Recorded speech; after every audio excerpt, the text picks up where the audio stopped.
Hello Wine Zen fans, it's Jonathan. I'm back, and today we had the whites just now, and now we're gonna try the Rupert and Rothschild's first line red from South Africa, the Classique. And the Classique is it's an interesting animal from Western Cape, Australia. It's actually a wine that tries to follow a Bordeaux blend, obviously, but it's got more Cabernet Franc.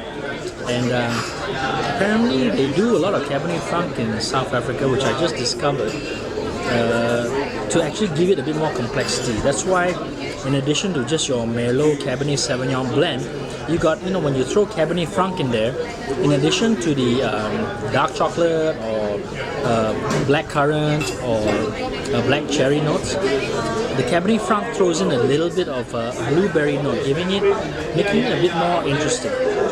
Okay. Now, having said that,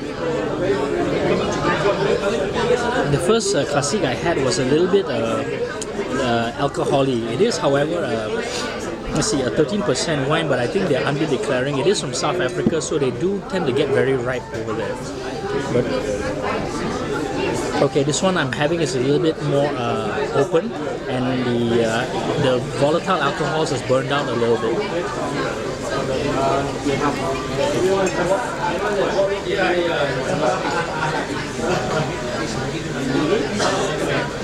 It's tasting pretty good now. Now, nose-wise, it's still a little mute. This is their first line wine, so we're not going to get a lot of complexity out of the nose. Okay?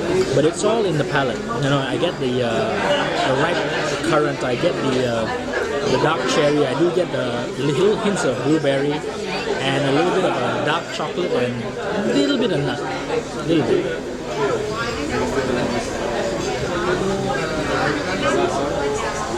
Nose-wise, I would give this wine maybe a 6.5 because it's just it's a little muted.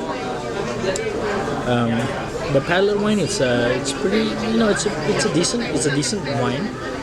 So I'd give it maybe a 7 points.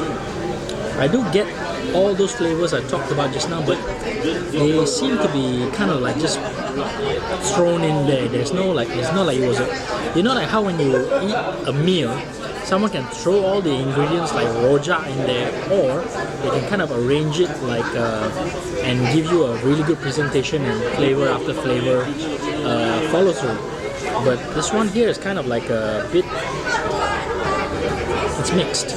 It's a bit of a rojaki thing going on here.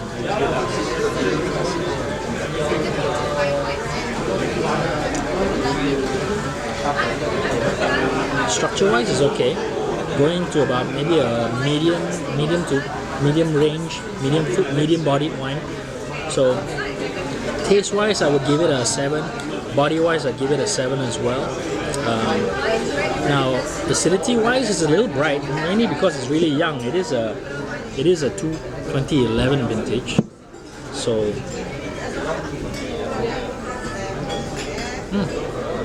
it's a young punk right now. Okay, so good tannin fruit balance.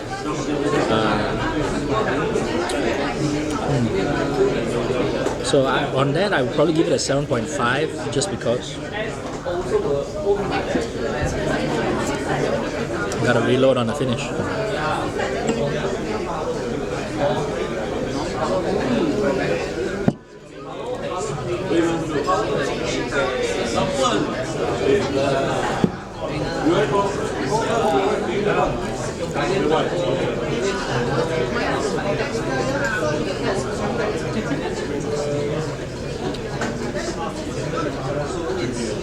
On that last pour, I got a little bit of sweet fruit on it. I don't know.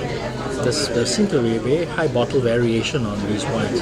Not that it's not bad and good, but just different. A lot of different characteristics coming out.